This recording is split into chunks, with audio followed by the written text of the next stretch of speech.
Buongiorno, oggi la pizza c'est sado. Alors on va pas se compliquer les choses.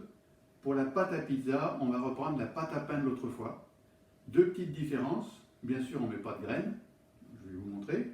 Et on va laisser lever la pâte à pain dans un petit peu d'huile d'olive. Mais c'est exactement la même pâte. Donc pour réviser, 500 g de farine, 2 sachets de levure instantanée, une cuillère à soupe de sel, une demi-cuillère à soupe de sucre, à peu près 300 ml d'eau tiède presque chaude et un petit peu d'huile d'olive. Donc vous avez vu l'autre fois, c'était la recette confinement, donc on a le temps de pétrir, au contraire, ça nous passe le temps. Je vais vous montrer aujourd'hui, si vous avez un robot, si vous voulez faire du pain tous les jours, ça sera beaucoup plus pratique avec le robot qui va pétrir à votre place.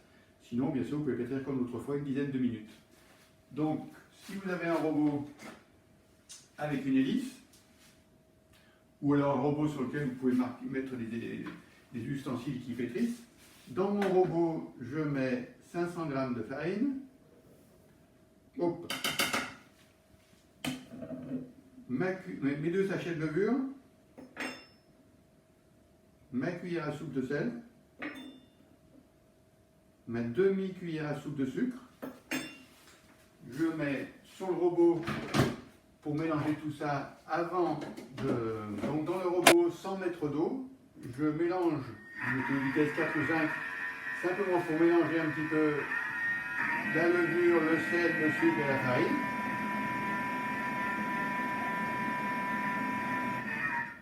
Voilà. Sur mon robot, là, j'ai un petit bouton avec un épi, c'est pour pétrir. Vous vérifierez sur le vôtre comment ça marche. Et j'introduis progressivement en faisant tourner. Là, je mets sur épi. L'eau tiède. On va voir combien on en met.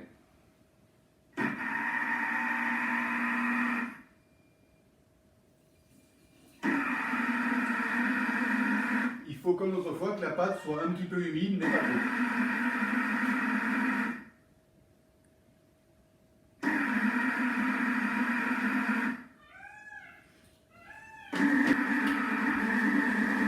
Sur ce robot, 7 minutes pour pétrir, vous verrez sur votre robot.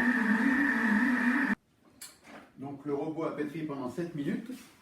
La pâte est bien élastique, bien ferme, pas trop humide. Je mets un fond d'huile d'olive dans le saladier. Vous mettez votre pâte dedans.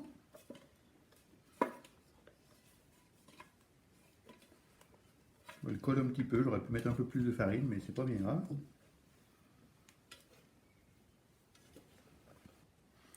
Donc la pâte est dans l'huile d'olive, je la retourne pour bien qu'il y ait de l'huile d'olive de partout. Voilà. On va laisser lever la pâte pendant à peu près 1 heure, comme l'autre fois pour la pâte à pain, sous un torchon, dans un endroit pas trop frais. Et pendant ce temps, on va s'occuper de la garniture de la pizza. Donc pour quasiment toutes les pizzas, peut-être sauf celle au saumon ou plutôt de la crème, la base c'est de la purée de tomates. Ici il y a 400 g de purée de tomates. Il y a pratiquement tout le temps des oignons. Là j'ai 5 oignons. Et aujourd'hui on va faire pizza à la bolognaise. 2 steaks hachés. Là il y a 400 g de fromage râpé, c'est sûrement un petit peu trop. 250 g ça doit suffire. De l'huile d'olive. Du sel, du poivre. Donc les oignons sont émincés. De l'huile d'olive dans la poêle. Il faut être généreux là par contre.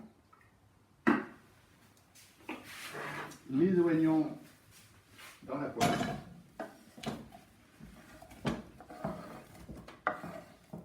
Et on met à feu vif jusqu'à ce que vraiment ils brunissent.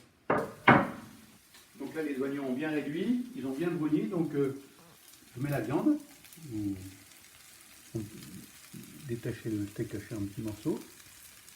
On va la faire cuire un petit peu dans les oignons. Peut-être rajouter un petit peu d'huile d'olive. De toute façon, elle finira de cuire avec dans le four.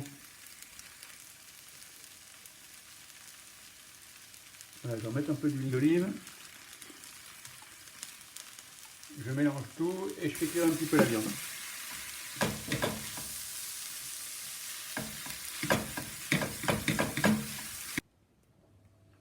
Donc là, j'ai bien fait cuire ma viande à peu près à moitié hein, avec les oignons émincés. Ma pâte, elle est super. Donc je la rabaisse comme l'autre fois pour le pain, parce qu'elle elle est très très levée. Je la rabaisse. Je farine le plan de travail.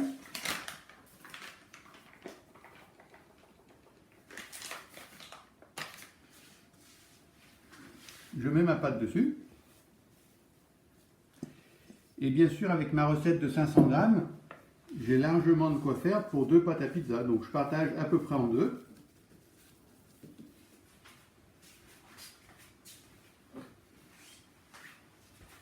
À peu près en deux. Alors vous pouvez faire soit une pizza ce soir, le reste vous congelez, soit ça, vous le faites comme l'autre fois, un pain, vous lamez, et ça vous fera un pain comme vous voulez. On va faire la pizza. Alors, on va garder ça de côté. On verra si on fait une pizza ou du pain. Je mets préchauffer mon four à 210. Je vais étaler ma pâte. Voilà, donc après pour la mettre dans le moule, on la plie en 4.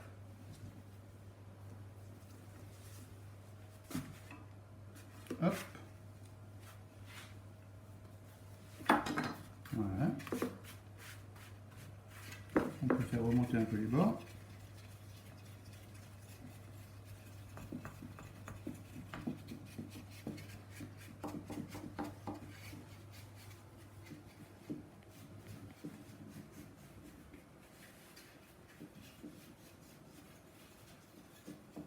Voilà.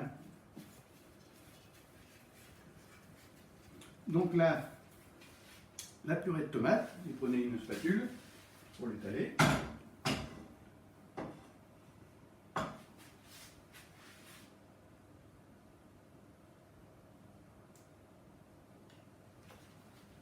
Là, il y a 200 grammes, mais ça va peut-être suffire, 200 grammes.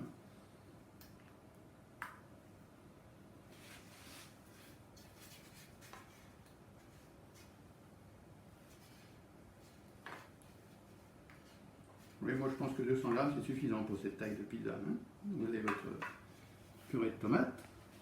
Vous prenez steak haché oignon, vous répartissez bien. Là aussi la quantité ça va dépendre un petit peu de... Ça va aller. Hein. On va peut-être presque tout mettre. Hein. Vous voyez, 2 steaks hachés, c'est bien. Allez, on met tout, ça fera une pizza super gourmande. Vous répartissez bien.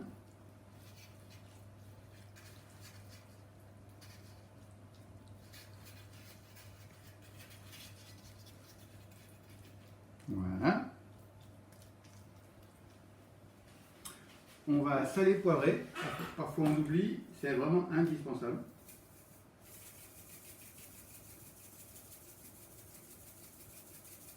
Après, vous pourrez corriger sel et poivre juste avant de manger, mais...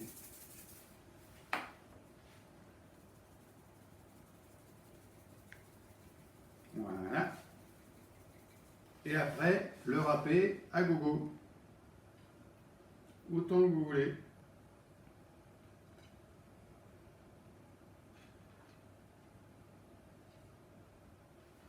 Là, dans l'assiette, il y a 400 grammes, donc c'est vous qui voyez. Je pense que c'est un petit peu beaucoup, donc on ne va pas tout mettre. Là, c'est déjà pas mal. Hein. Vous voyez, j'ai dû mettre à peu près 300 grammes.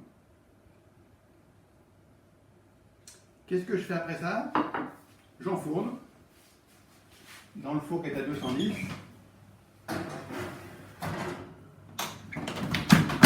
Et je surveille de près toutes les 5 minutes.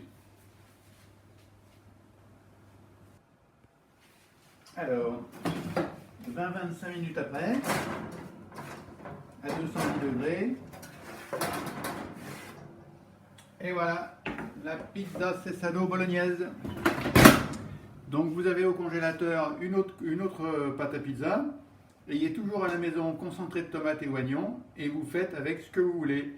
Des aubergines, des poivrons, des lardons, du chorizo, de la mozza, tout ce que vous voulez. Bon appétit!